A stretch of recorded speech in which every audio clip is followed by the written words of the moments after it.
Hi అండి, మనం ఈరోజు గుంటూరు కోడి వేపుడు చూద్దాము ఎలా చేసుకోవాలో.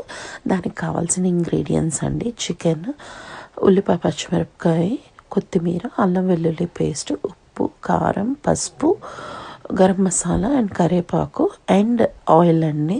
సో పాన్ పెట్టేసుకొని మీడియం ఫ్లేమ్లో ఉంచుతామండి. వంట అంతా మీడియం ఫ్లేమ్లో జరగాలి. సో మీడియం ఫ్లేమ్లో వేసి పాన్ వేడెక్కిన తర్వాత ఆయిల్ వేసేసి, ఆయిల్ హీట్ అయిన తర్వాత ఉల్లిపాయ, పచ్చిమిరపకాయ వేసుకుందామండి. ఉల్లిపాయ, పచ్చిమిరపకాయ వేడి అంటే ఫ్రై అయిన తర్వాత అందులో మనము 2 tablespoons of ginger and garlic paste, అల్లం వెల్లుల్లి పేస్ట్ వేసుకొని దాన్ని ఫ్రై చేసుకుందామండి.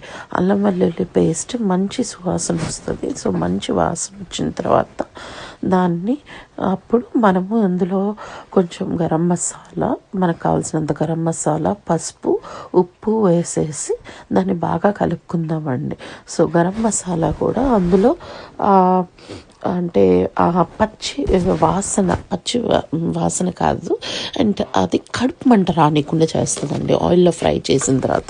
సో ఆయిల్లో ఫ్రై చేసిన తర్వాత గరం మసాలా 1 మినిట్ తర్వాత దాంట్లో రా చికెన్ యాడ్ చేద్దామండి. రా చికెన్ యాడ్ చేసేసి మనం బాగా కలిపెట్టేసి దాన్ని మూత పెట్టేద్దాం. మూత పెట్టేసిన తర్వాత ఎవ్రీ 5-6 మినిట్స్కి దాన్ని మీరు కలుపుతూ ఉండండి. కలుపుతూ ఉన్న తర్వాత అప్పుడు మీరు అంటే వాటర్ యాడ్ చేయొద్దండి. మీరు మూత పెట్టేస్తే చికెన్ కూడా వాటర్ రిలీజ్ చేస్తుంది అండ్ మూతలో నుంచి కూడా వాటర్ పడుతూ ఉంటాయి.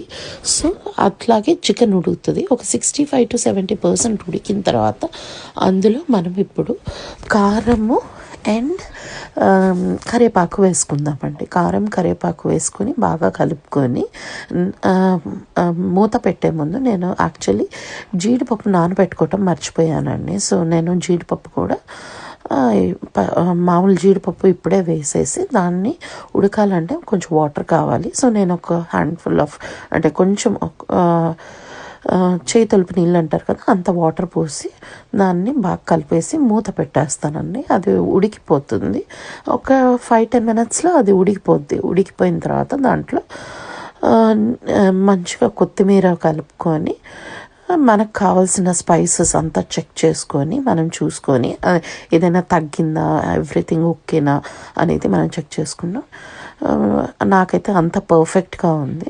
మంచి కారంగా మంచి వేడి గుంటూరు కోడి వేపుడు అండి. ఒక్కసారి ట్రై చేసి చూడండి. మంచి కాంబినేషన్ విత్ పప్పుచారు ఓ రసం, దేంతో అయినా ఒక్కసారి ఇలా ట్రై చేసి చూడండి. Thanks for watching.